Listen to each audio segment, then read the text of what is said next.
হযরতে ইব্রাহিম আলাইহিস সালামের বিরুদ্ধাচরণ করেছিল নমরুদ।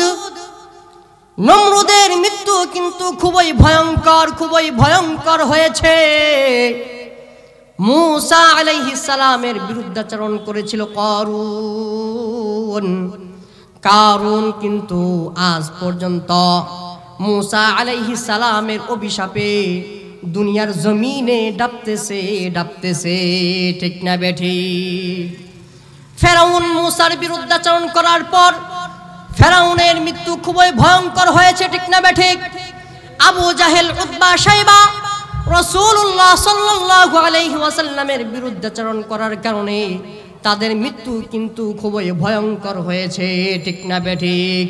আবু জাহেল, আবু লাহাব রাসূলুল্লাহ সাল্লাল্লাহু আলাইহি ওয়াসাল্লামের বিরুদ্ধাচরণ করার কারণে তার মৃত্যু কিন্তু খুবই ভয়ঙ্কর হয়েছে, ঠিক না বেঠিক? আবু লাহাবের মৃত্যু খুবই ভয়ঙ্কর হয়েছে। তাকে দাফন করার মতো কোনো মানুষ পাওয়া যায় নাই, ঠিক না বেঠিক? এমন রোগে আক্রান্ত করিয়া আল্লাহ রাব্বুল আলামিন তার মৃত্যু ঘটাইছে শুধুমাত্র রাসূলের বিরুদ্ধাচরণ করার কারণে, ঠিক না বেঠিক? আমরা অনেকেই তাব্বাত ইয়াদা আবি লাহাব ওয়া তাব্বা পড়ে থাকি, ঠিক না বেঠিক? আল্লাহ রাব্বুল আলামিন রাসূলকে অভিশাপ দিয়েছিল কে? আবু লাহাব।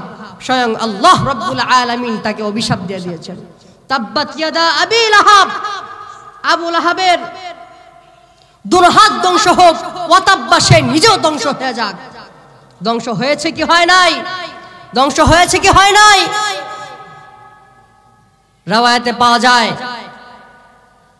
দুনিয়ার যেই প্রান্তেই একজন মানুষ তাব্বাত ইয়াদা আবি লাহাব ওয়া তাব্বা পড়ে, তখন আবু লাহাবের কবরের মধ্যে আযাব আরো বেড়ে যায়, ঠিক না বেঠিক? ঠিক না বেঠিক? মুহতারাম হাজরিন, বুঝাইতে চাইতেছি, যদি ঈমান নিয়ে কবরে যাইতে চাই তাহলে উলামায়ে কেরামদেরকে আমাদের সেরেতাজ বানানোর অপেক্ষা কোনো পথ নাই, ঠিক না বেঠিক? উলামায়ে কেরামদেরকে মুহাব্বত করা ছাড়া অন্য কোনো পথ নাই। রাসূলুল্লাহ সাল্লাল্লাহু আলাইহি ওয়াসাল্লামের একটা হাদিস ইমাম বাইহাকি সাহেব তার বাইহাকি শরীফের মধ্যে আনছেন। আল্লাহর রাসূল সাল্লাল্লাহু আলাইহি ওয়াসাল্লাম বলেন, জাহান্নাম থেকে বাঁচার পথ চারটা। কয়টা? জাহান্নাম থেকে বাঁচার পথ কয়টা? আওয়াজ করে বলতে হবে, কয়টা? قال النبي صلى الله عليه وسلم كن عالما أو متعلما أو مستمعا أو محبا ولا تكن خامسا فتهلك। আল্লাহর রাসূল সাল্লাল্লাহু আলাইহি ওয়াসাল্লাম বলেন, এরে দুনিয়ার উম্মতের দল, এরে উম্মতের দল, জাহান্নাম থেকে বাঁচার পথ হলো চারটা। মন দিয়ে দিলের কান লাগিয়ে শুনে রাখো। এক নাম্বার পথ হলো কুন আলিমান, তুমি আলেম হও। আও মুতাআল্লিমান, যদি আলেম না হতে পারো তাহলে দুই নাম্বার তোমার জন্য পথ হইল তালেবে ইলম, ছাত্র হয়ে যাও। যদি তালেবে ইলম না হতে পারো তাহলে তোমার জন্য তিন নাম্বার অপশন আছে, আও মুস্তামিআন। উলামায়ে কেরাম তোমাদেরকে যা বলবেন তা মনোযোগ দিয়ে শোনো এবং সে অনুযায়ী আমল করো। যদি উলামায়ে কেরামের কথা শোনার মতো সুযোগও না থাকে তাহলে তোমার জন্য চার নাম্বার পথ রয়েছে। সেই চার নাম্বার পথ হইল উলামায়ে কেরামদেরকে মুহাব্বত করো। এক নাম্বার পথ কি? আলেম হও। দুই নাম্বার আলেম হতে পারো নাই, তালিবে ইলম হও। তিন নাম্বার তালিবে ইলম হতে পারো নাই, আলেমদের কথা শুনো এবং মানো, আমল করো। চার নাম্বার এটাও পারো নাই, তাহলে তুমি আলেমদেরকে মুহাব্বত করো। ও তুই এই দুনিয়ার মায়ায় পড়ে করছো কত বাহানা,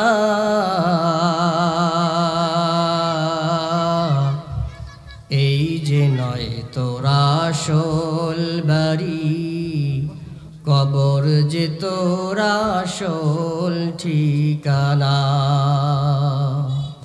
ও তুই এই দুনিয়ার মায়ায় পড়ে করছো কত বাহানা,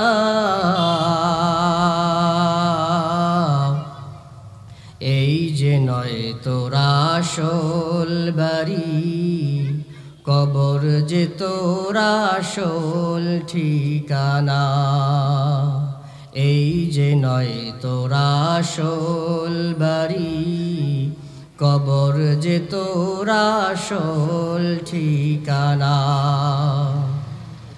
পূর্বপুরুষ যারাই ছিল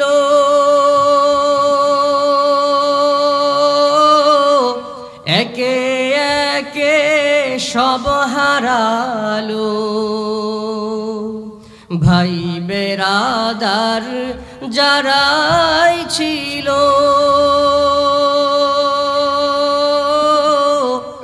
একে একে সব হারালো। তুমি আমি করব রওয়ানা, তুমি আমি করব রওয়ানা,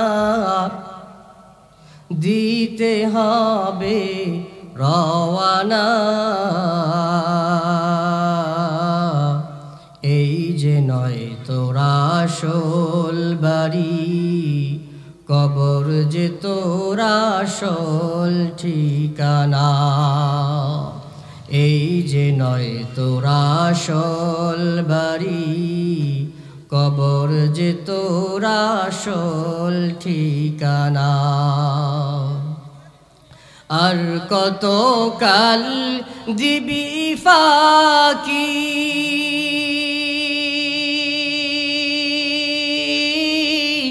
বেশি দিন আর নাই যে বাকি।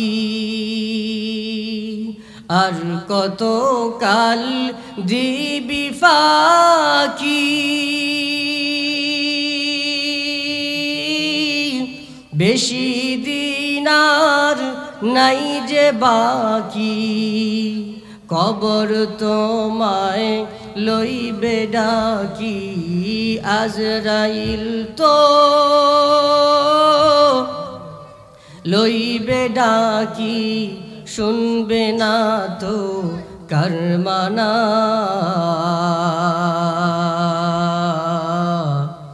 এই যে নয় তোরা আসল বাড়ি, কবর যে তোরা আসল ঠিকানা। এই যে নয় তোরা আসল বাড়ি, কবর যে তোরা আসল ঠিকানা।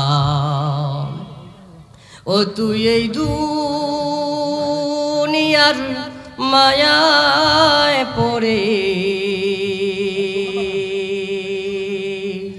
করছো কত বাহানা, এই যে নয় তোরা আসল বাড়ি, কবর যে তোরা আসল ঠিকানা। এই যে নয় তোরা আসল বাড়ি, কবর যে তোরা আসল ঠিকানা।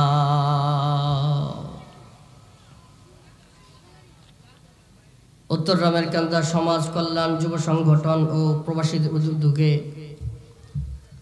আজকের আয়োজিত এই মাহফিলের সম্মানিত সভাপতি উপস্থিত আছেন, প্রধান অতিথি ও বিশেষ অতিথিবৃন্দ।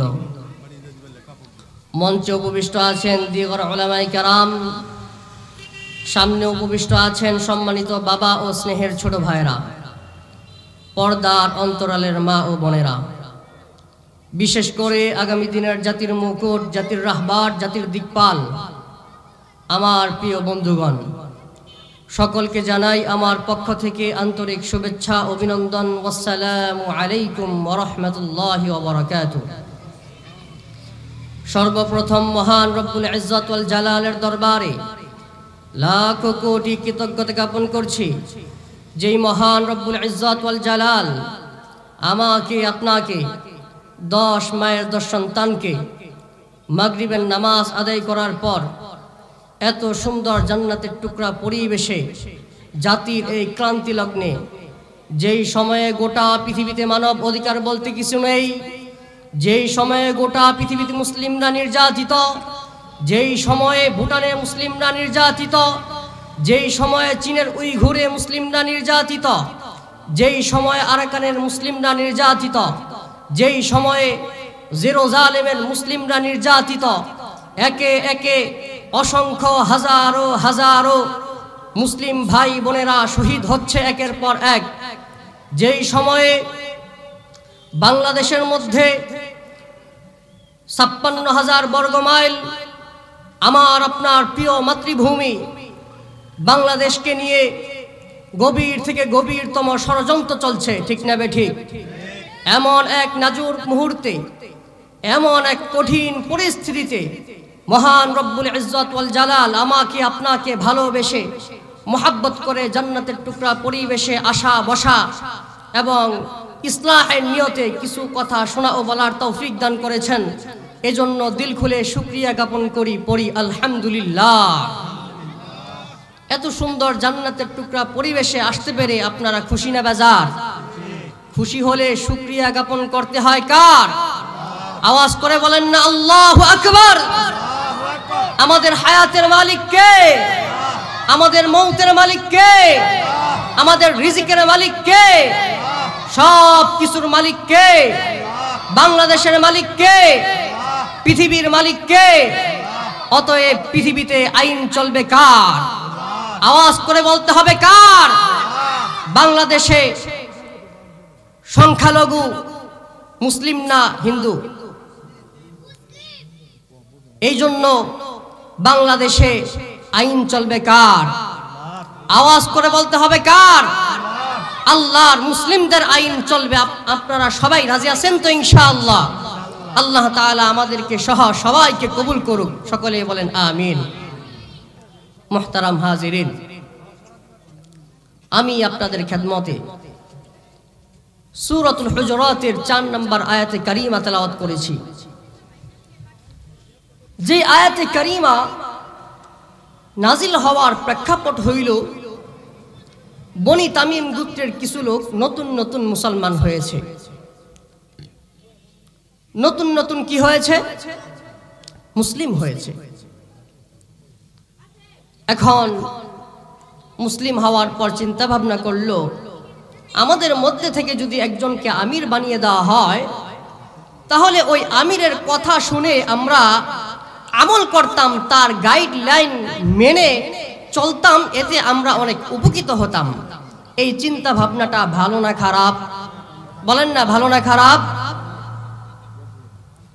বনি তামিম গোত্রের লোকেরা নিজেদের মধ্যে একজন আমির বানানোর জন্য রাসূলুল্লাহ সাল্লাল্লাহু আলাইহি ওয়াসাল্লামের দরবারে হাজির। রাসূলুল্লাহ সাল্লাল্লাহু আলাইহি ওয়াসাল্লামের দরবারে হাজির।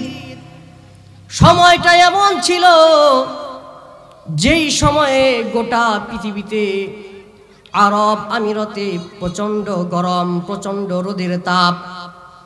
যেই সময়ে দুপুর বেলায় সাধারণত মুসলিমরা বা সমস্ত মানুষেরাই ঘর থেকে বের হয় না, ঘরের মধ্যে বিশ্রাম নেয়।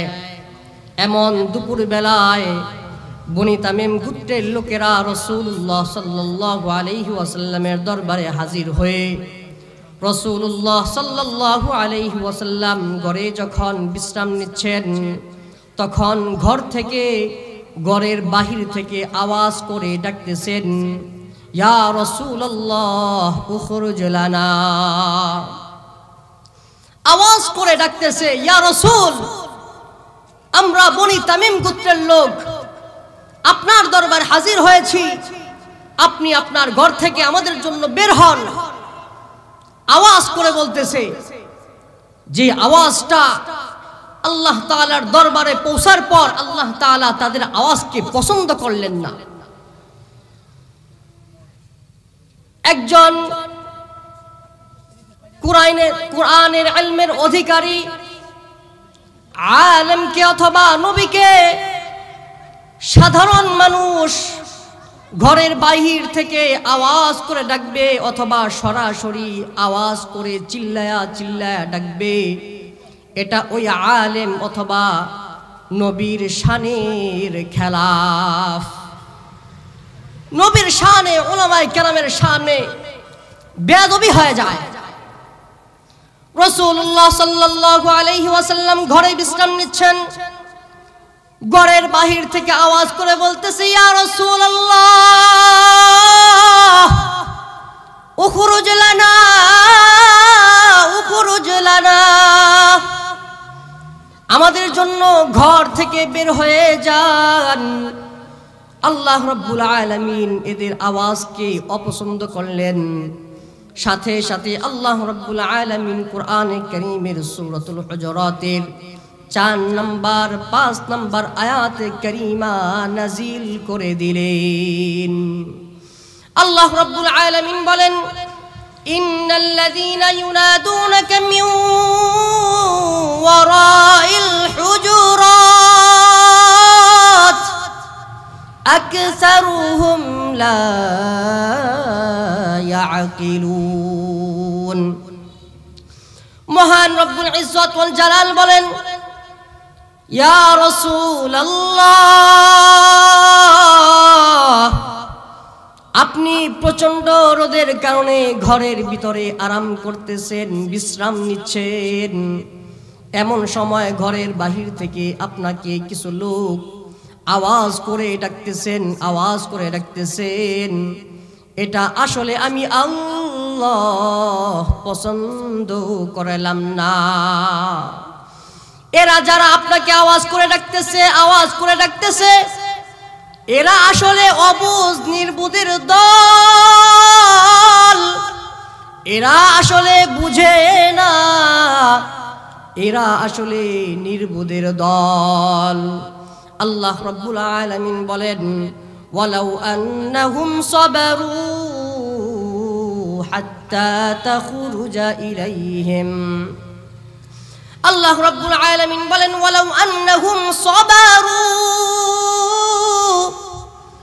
ওই বনি তামিম গোত্রের লোকেরা যদি ধৈর্য ধারণ করে বসে থাকতো, হাত্তা তাখরুজা ইলাইহিম, হে রাসূল আপনি ঘর থেকে বের হওয়ার আগ পর্যন্ত আপনার আশায় যদি তারা ঘরের বাহিরে বসে থাকতো, লাকানা খায়রাল লাহুম, তবে এর মধ্যেই তাদের জন্য কল্যাণ হইতো। বনি তামিম গোত্রের লোকেরা বুঝে না, একজন নবীর শানে নবীর সামনে আওয়াজ করে কথা বলা যাবে না, এটা তারা বুঝে না। আকসারুহুম লা ইয়াকিলুন, এদের অধিকাংশই নির্বুদের দল। আল্লাহ তাআলা বলতেছেন, যদি তারা আপনি ঘর থেকে বের হওয়ার আগ পর্যন্ত আপনার অপেক্ষায় বসে থাকতো, আপনি ঘর থেকে বের হওয়ার পর আপনার সাথে কথা বলতো, লাকানা খায়রুল লাহুম, তাহলে এর মধ্যেই তাদের জন্য কল্যাণ হইতো। আজকে আপনার শানে বেয়াদবি করেছেন, আওয়াজ করে কথা বলেছেন, আমি আল্লাহ এটা অপছন্দ করেছি, বরদাস্ত করি নাই।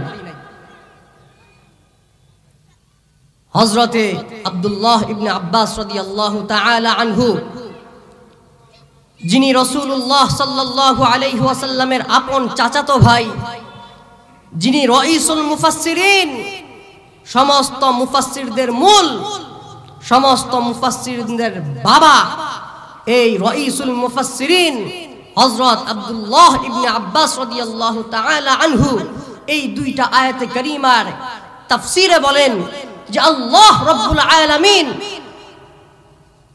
এই দুইটা আয়াতের মধ্যে নবীকে যেমনি ভাবে সাধারণ সমস্ত মানুষদেরকে সম্মান করতে বলেছেন, মুহাব্বত করতে বলেছেন, ঠিক তদ্রূপ ভাবে একজন রাসূলুল্লাহ সাল্লাল্লাহু আলাইহি ওয়াসাল্লামের উম্মতের মধ্যে থেকে যারা উলামায়ে কেরাম, এই উলামায়ে কেরামদেরকে সাধারণ মানুষরা ওই নবীর মতো সম্মান ওই উলামায়ে কেরামদেরকে করতে হবে।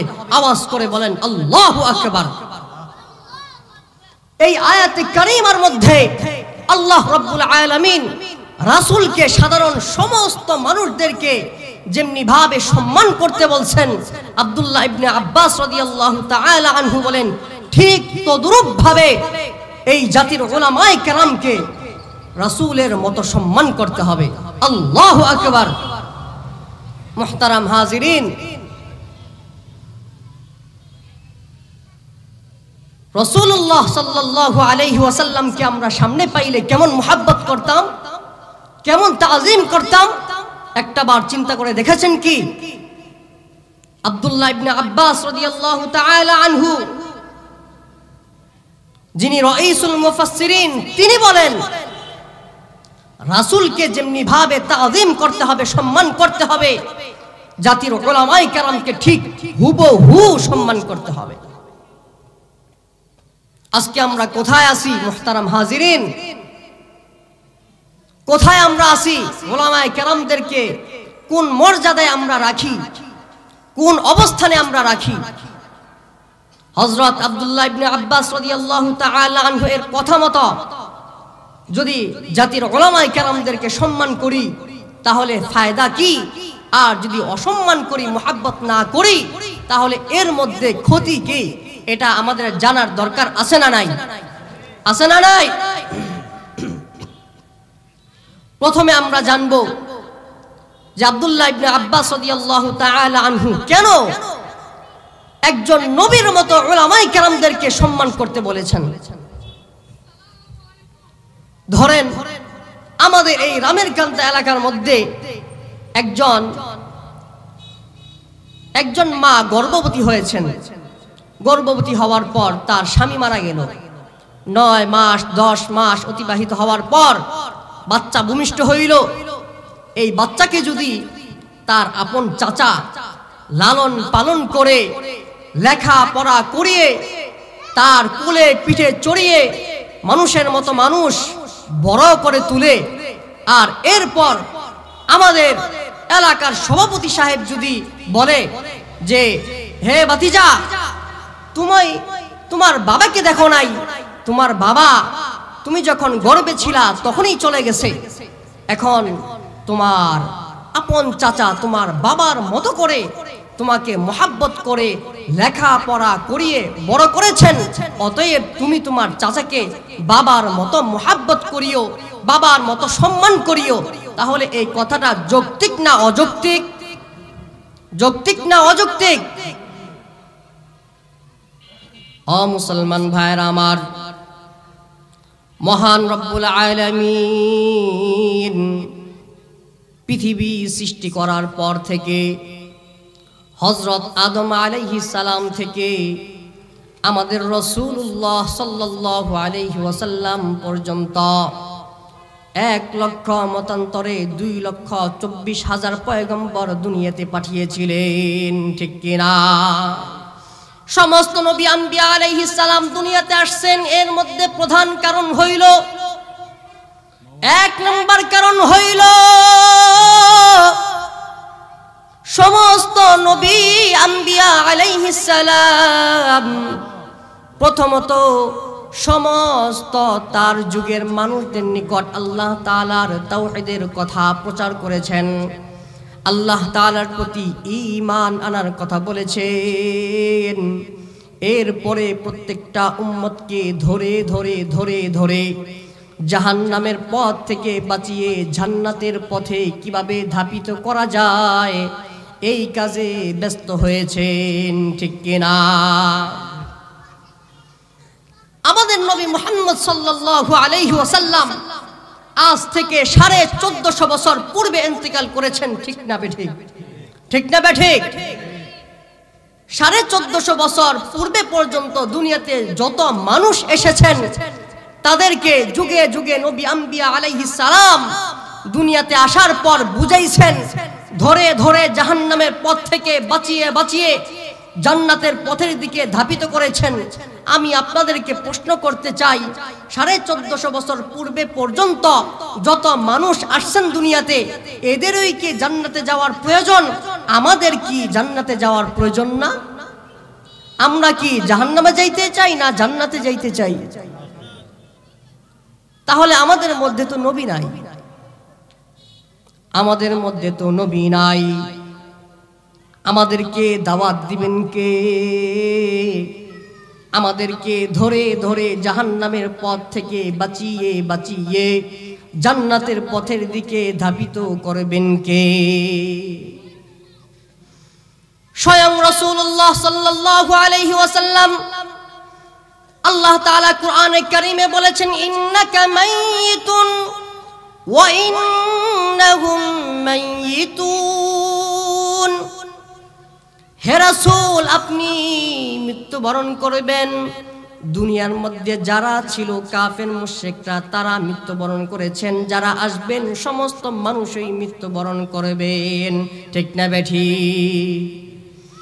রাসূলুল্লাহ সাল্লাল্লাহু আলাইহি ওয়াসাল্লাম মৃত্যুবরণ করার পূর্বে তার যে দায়িত্ব, মানুষদেরকে ধরে ধরে জাহান্নামের পথ থেকে বাঁচিয়ে জান্নাতের দিকে ধাবিত করবেন, এই যে দায়িত্ব গুরুবার, এই দায়িত্ব স্বয়ং রাসূলুল্লাহ সাল্লাল্লাহু আলাইহি ওয়াসাল্লাম জাতির এই উলামায়ে কেরামদেরকে দিয়ে গেছেন।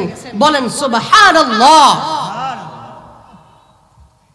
আল্লাহর রাসূল সাল্লাল্লাহু আলাইহি ওয়াসাল্লাম বলেন, ইন্নামাল উলামা ওয়ারাসাতুল আম্বিয়া। নিশ্চয় উলামায়ে কেরাম হইল নবীর ওয়ারিস। আমি আর আপনি মৃত্যুবরণ করার পূর্বে ওয়ারিস হিসাবে টাকা পয়সা ধন দৌলত সন্তান রেখে যাই। ঠিক না বেঠিক? কিন্তু সমস্ত নবী আম্বিয়া আলাইহিস সালাম ওয়ারিস হিসাবে তাদের টাকা পয়সা ধন দৌলত বাড়ি গাড়ি রেখে যান নাই। তাদের ওয়ারিস হিসাবে যাদেরকে রেখে গেছেন তারা হলো জাতির উলামায়ে কেরাম। ঠিক না বেঠিক? মুহতারাম হাজিরিন, তাহলে এখন যে আমাদেরকে জাহান্নামের পথ থেকে বাঁচিয়ে বাঁচিয়ে জান্নাতের পথের দিকে ধাবিত করতেছেন, এরা কারা? এরা হইল জাতির উলামায়ে কেরাম। তাহলে কার কাজ কে করলো বলেন তো? নবীর কাজ উলামায়ে কেরাম করলো। নবীর কাজ কে করলো? মনে হয় কথাটা বুঝেন নাই।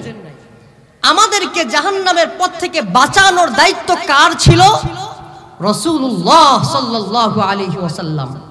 কিন্তু তিনি দুনিয়াতে নাই।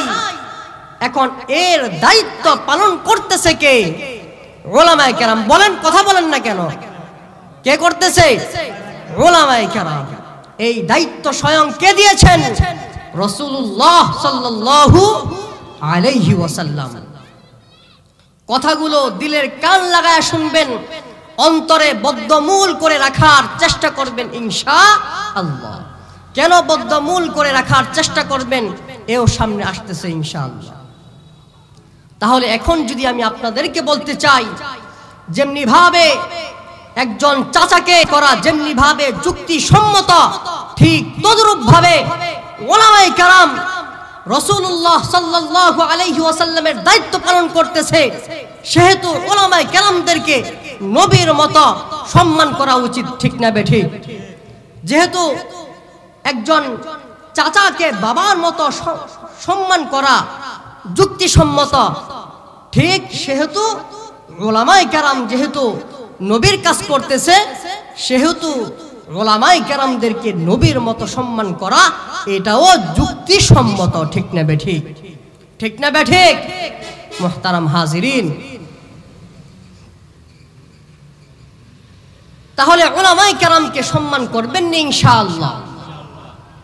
সকলে বলেন ইনশাআল্লাহ। তাহলে আমাদের এক নাম্বার বুঝে আসছে কেন উলামায়ে কেরামদেরকে সম্মান করতে হবে। 2 নাম্বার বিষয়, উলামায়ে কেরামদেরকে সম্মান করলে কি ফায়দা। মুহতারাম হাজিরিন,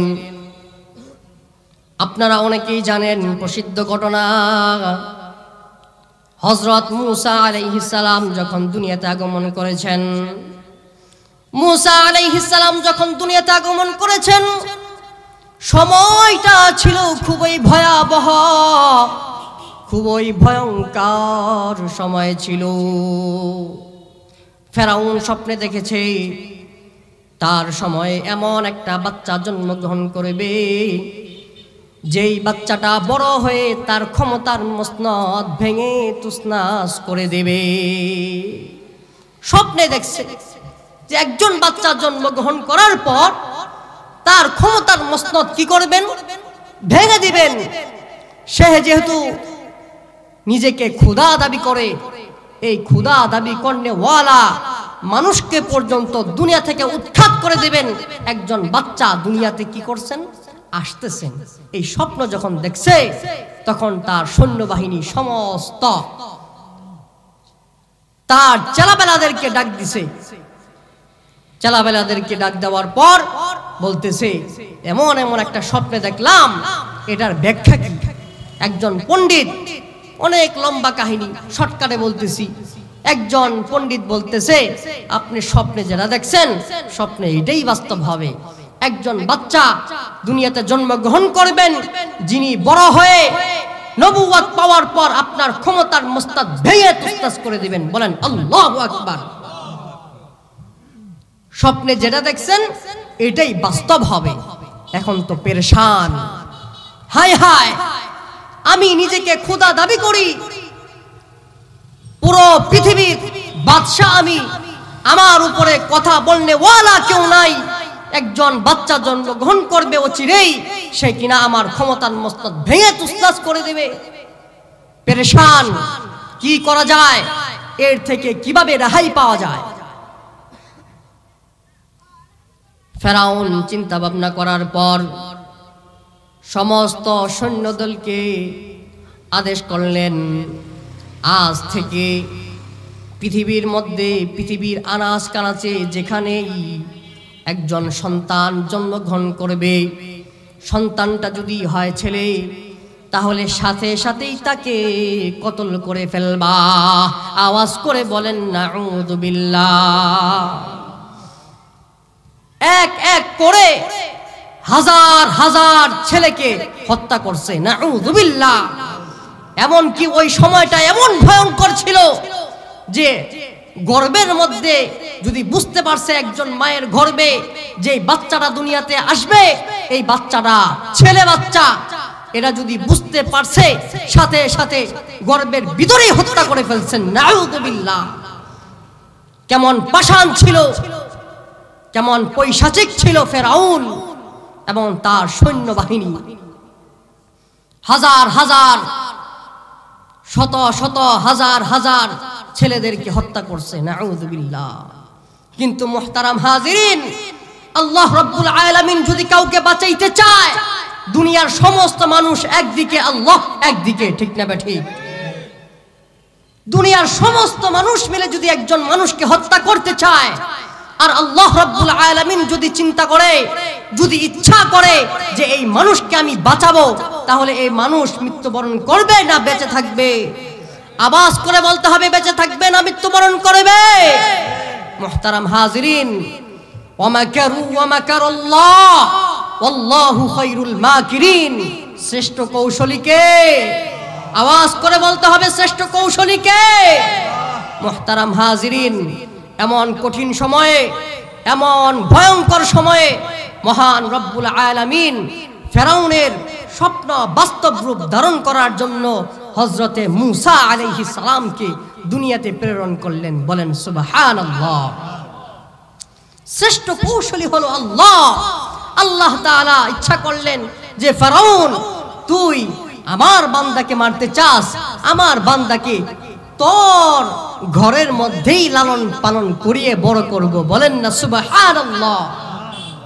আল্লাহ রাব্বুল আলামিন, মুহতারাম হাজিরিন, অনেক বড় লম্বা ঘটনা, শর্টকাটে বলতে চাইতেছি, তাও শর্টকাট হয় না। যাই হোক, আল্লাহ রাব্বুল আলামিন কোনো না কোনো ভাবে হযরতে মূসা আলাইহিস সালামকে ফেরাউনের ঘরে পৌঁছিয়ে দিলেন। হযরতে আসিয়া আলাইহিস সালামের কোলে পৌঁছায়া দিলেন। হযরতে আসিয়া আলাইহিস সালাম যখন মূসা আলাইহিস সালামকে দেখলেন, সাথে সাথে কুলে নিলেন। কুলে নেওয়ার পর বলতেছে, আরে এই বাচ্চাটাকে তো সাধারণ বাচ্চা মনে হয় না, এরা দেখলে আমার মুহাব্বত লাগে। কি লাগে বলেন তো? এরা দেখলে আমার মুহাব্বত লাগে। চিন্তা করলেন, যেভাবেই হোক এই ছেলেকে আমি লালন পালন করব। বলেন সুবহানাল্লাহ। লালন পালন করার মতো মন মানসিকতা হযরতে আসিয়া আলাইহিস সালামের অন্তরে উদয় করে দিয়েছেন কে? আল্লাহ। মুহতারাম হাজিরিন, পক্ষান্তরে ফেরাউন ঘরে আসার পর বলতেছে, হেরে আসিয়া, এই ছেলেটা কেঠা, এই দুধের বাচ্চা কেঠা, দেখলেই তো আমার ঘৃণা জন্মাইতেছে অন্তরে। বলেন নাউযুবিল্লাহ। মুহতারাম হাজিরিন, হযরতে আসিয়া আলাইহিস সালাম বলেছিলেন যে এই ছেলেটাকে দেখলে আমার মুহাব্বত লাগে। এই লম্বা ঘটনাকে মুফাসসিরিনে কেরাম ঘটনা উল্লেখ করে প্রমাণ করে যে ওই যে হযরত আসিয়া আলাইহিস সালাম বলেছিলেন এই ছেলেটাকে দেখলে আমার মুহাব্বত লাগে, শুধুমাত্র এতটুকু কথা বলার কারণে হযরতে আসিয়া আলাইহিস সালাম যখন ইন্তেকাল করেছেন, তখন তাদের ইন্তেকালের সময় আল্লাহ তাআলা মহান দৌলত, ইমানের মতো দৌলত নসিব করে দিয়েছেন। বলেন সুবহানাল্লাহ। তো মুফাসসিরিনে কেরাম বলেন, ঠিক তদ্রূপ ভাবে জাতির উলামায়ে কেরামদেরকে যদি কেউ মহব্বত করে, তাহলে এক নাম্বার ফায়দা হচ্ছে মৃত্যুর সময় তার জবানে ঈমান নসিব করে দিবেন কে? আওয়াজ করে বলতে হবে কে? লা ইলাহা ইল্লাল্লাহু মুহাম্মাদুর রাসূলুল্লাহ। সকলেই পড়ি সাল্লাল্লাহু আলাইহি ওয়াসাল্লাম। তাহলে যদি উলামায়ে কেরামকে মুহাব্বত করা হয়, তাহলে এক নাম্বার ফায়দা কি? মৃত্যুর সময় ঈমান নসিব হবে। বলেন না, মৃত্যুর সময় কি হবে? ঈমান নসিব হবে। আমি যদি আপনাদেরকে প্রশ্ন করি যে কে কে মৃত্যুর সময় ঈমান মুখে জারি হোক এটা চান না? হাত তোলেন। কেউ হাত তুলবেন? কেউ হাত তুলবেন? সকলেই চান যে মৃত্যুর সময় ঈমান নসিব হোক, ঠিক না বেঠিক? কারণ মৃত্যুর সময় যদি ঈমান নসিব না হয়, তাহলে জাহান্নাম ছাড়া আমার আপনার কোনো উপায় থাকবে না, ঠিক না বেঠিক? মুহতারাম হাজিরিন, এর বিপরীতে যদি উলামায়ে কেরামকে কেউ মুহাব্বত না করে, হাসি ঠাট্টা করে, তাহলে তার কি ক্ষতি হবে? মুফাসসিরিনে কেরাম একই সাথে হযরত আসিয়া আলাইহিস সালামের ঘটনার সাথে ফেরাউনের ঘটনাকে উল্লেখ করার পর বলতেছে, ফেরাউন মূসা আলাইহিস সালামকে দেখার পর বলেছিলেন, এই ছেলেটাকে দেখলে আমার মুহাব্বত লাগে না, অন্তরে ঘৃণা জন্মায়। নাউযুবিল্লাহ। শুধুমাত্র এতটুকু কথা বলার কারণে মৃত্যুর সময় তার ঈমান নসিব হয় নাই। নাউযুবিল্লাহ। আপনারা জানেন, যখন মৃত্যুবরণ করতেছিলেন, তখন ফেরাউন মুখ দিয়ে কালেমা তয়্যিবা পাঠ করার জন্য করেছিলেন, ঠিক না বেঠিক? কিন্তু আল্লাহ রাব্বুল আলামিন হযরত জিবরাইল আমিন আলাইহিস সালাম দ্বারা তার মুখে কেদা দিয়েছেন, ঠিক না বেঠিক? কেদা দিয়ে দিয়েছেন কে? কার হুকুমে জিবরাইল কেদা দিয়েছেন? আল্লাহর। তাহলে বোঝা গেল, নবী বা উলামায়ে কেরামদের সাথে যারা বিরুদ্ধাচরণ করবে, মৃত্যুর সময় যতই মুখ পর্যন্ত করুক না কেন, তার মুখের মধ্যে কালেমা জারি করে দিবেন না কে? দিবেন না কে? এই ঘটনাকে মুফাসসিরিনে কেরাম সামনে আনার পর বলেন, জাতির উলামায়ে কেরামকে যদি কেউ মুহাব্বত করে, তাহলে ওই আসিয়া আলাইহিস সালামের মতো মৃত্যুর সময় ঈমান নসিব হবে। আর যদি উলামায়ে কেরামদেরকে অসম্মান করে, যদি হাসি ঠাট্টা করে, তাহলে ফেরাউন যেমনি ভাবে করার পরেও ঈমান নসিব হয় নাই, ঠিক তদ্রূপ ভাবে উলামায়ে কেরামের বিরুদ্ধাচরণকারী মানুষরা মৃত্যুবরণ করার সময় ঈমানহীন অবস্থায় মৃত্যুবরণ করবেন। নাউযুবিল্লাহ। তাহলে ঈমান অবস্থায় মৃত্যুবরণ করতে হলে উলামায়ে কেরামের পাশে থাকা লাগবে কি লাগবে না? উলামায়ে কেরামদেরকে মুহাব্বত করা লাগবে কি লাগবে না? নাকি উলামায়ে কেরামদের বিরুদ্ধাচরণ করবেন? হ্যাঁ মুহতারাম হাজিরিন,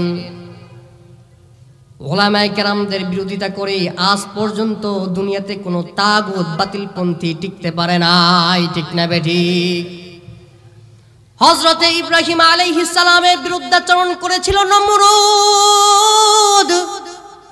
নমরুদের মৃত্যু কিন্তু খুবই ভয়ঙ্কর হয়েছে।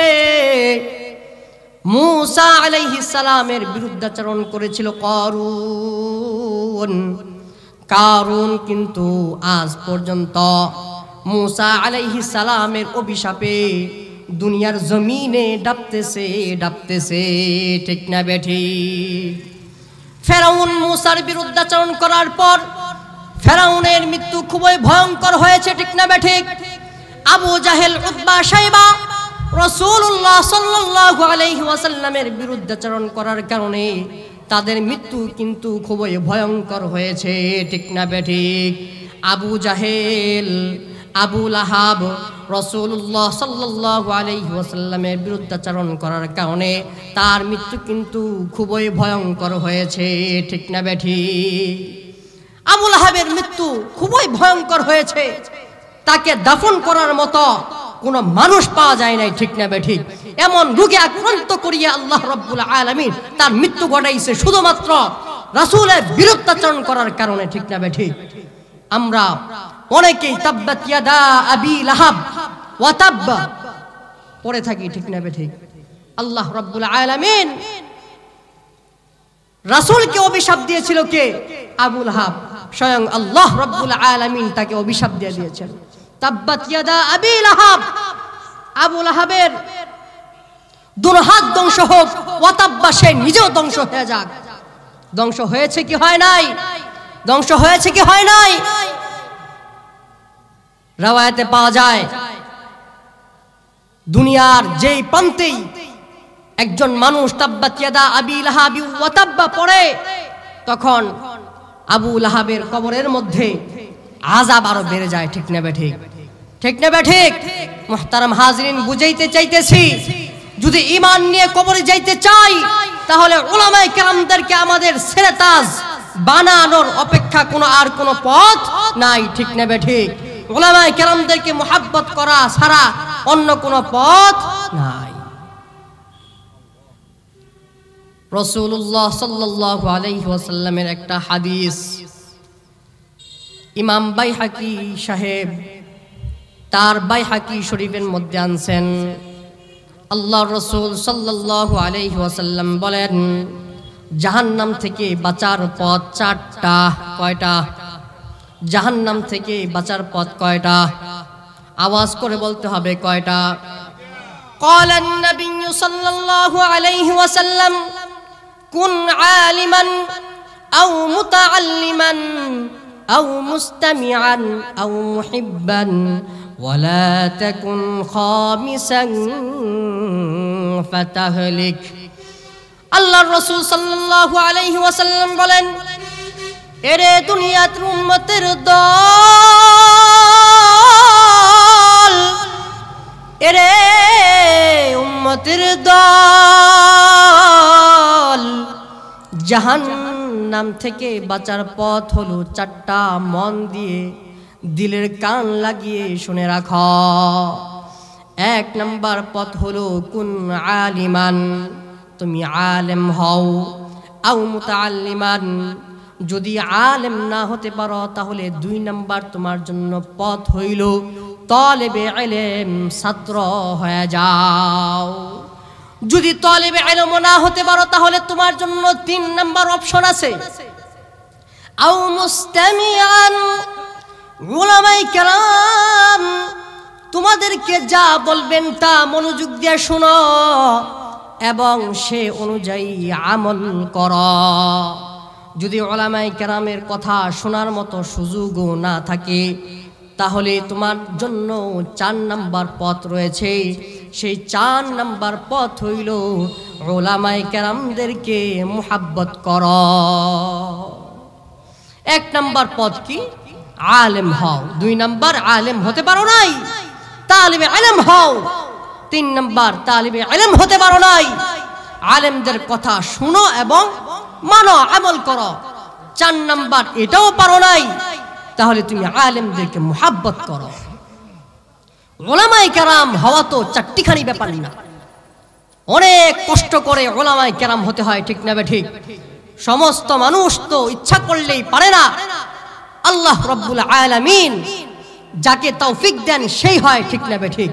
মুহতারাম হাজিরিন, আমি আর আপনি হয়তো আলেম হইতে পারেন নাই, তাহলে আপনার জন্য 2 নাম্বার অপশন হইল আপনি তালেবে ইলম হয়ে যান। এই কথা না বলি, কথা এদিক সেদিক হয়ে যায়, কথা পরে বলি।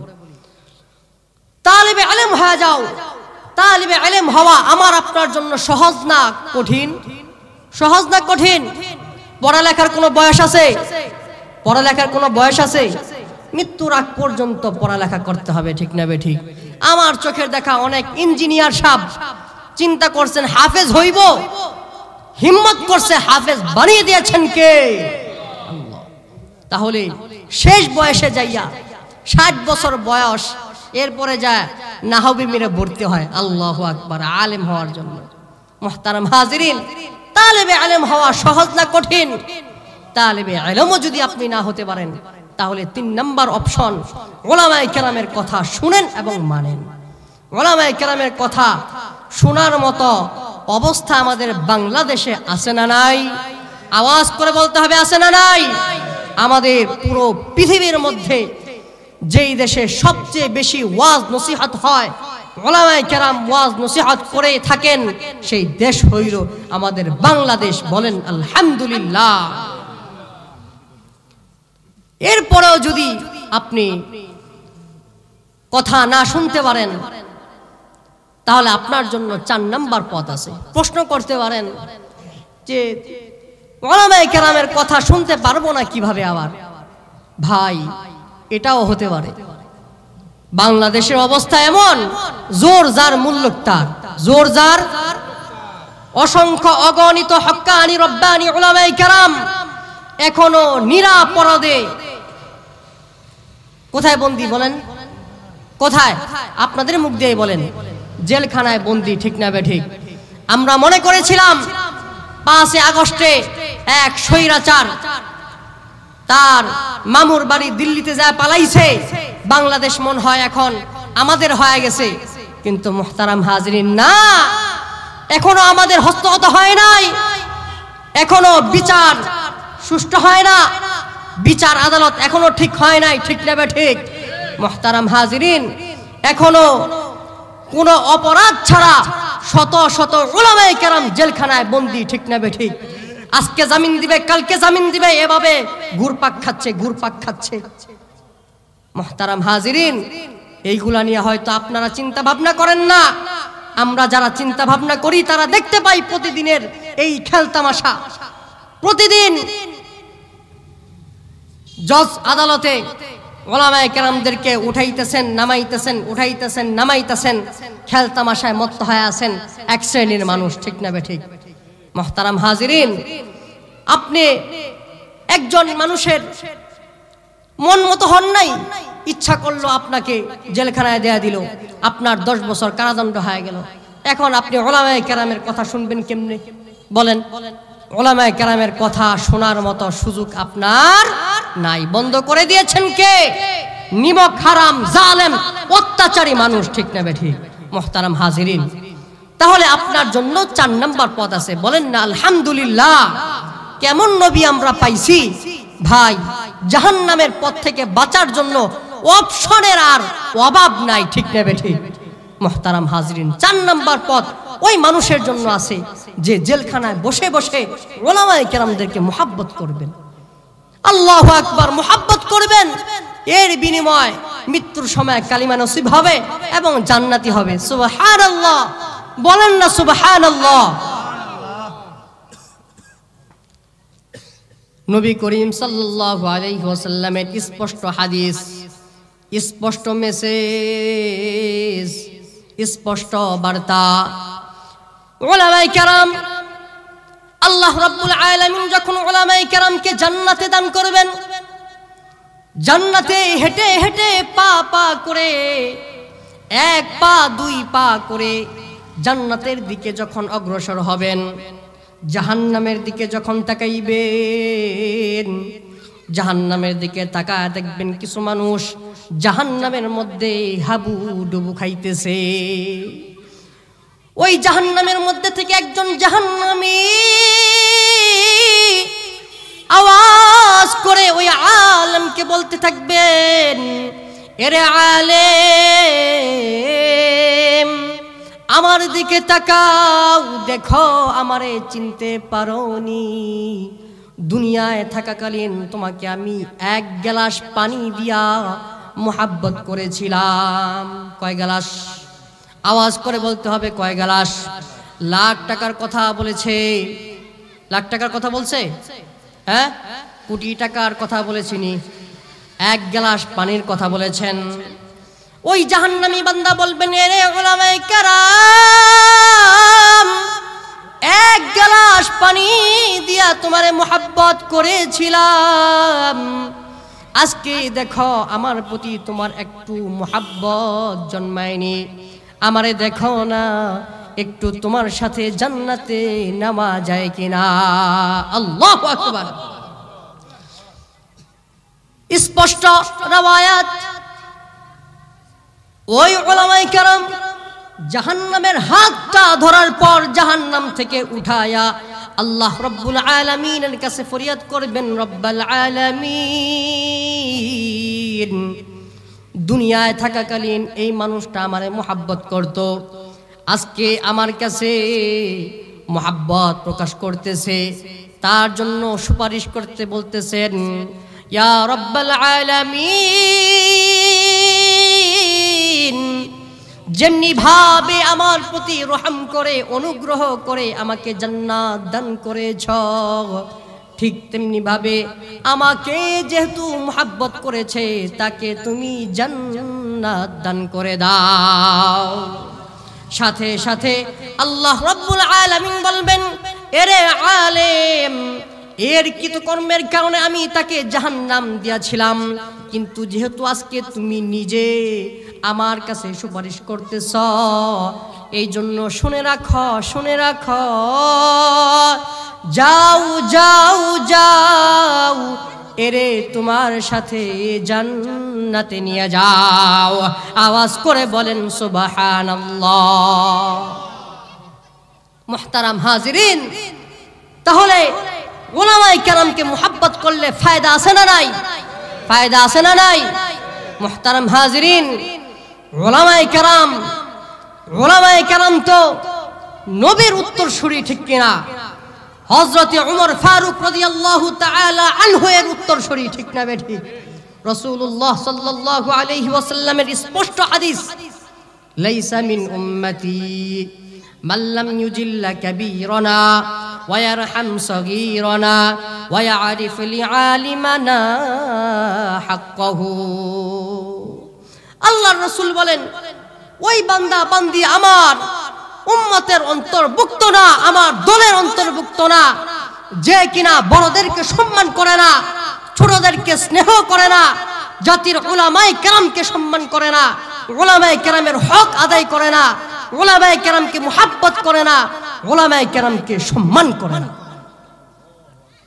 যে উলামায়ে কেরামকে মুহাব্বত করে না, সম্মান করে না, যে উলামায়ে কেরামের বিরুদ্ধাচরণ করে, ওই ব্যক্তি লাইসা মিন উম্মতি, আমি নবীর উম্মতের অন্তর্ভুক্ত না। নাউযু বিল্লাহ। স্পষ্ট হাদিস। তাহলে আমার আপনার অবস্থান কোথায়? চিন্তা ভাবনা করে দেখেন, চিন্তা ভাবনা করে দেখেন আমার আপনার অবস্থান কোথায়।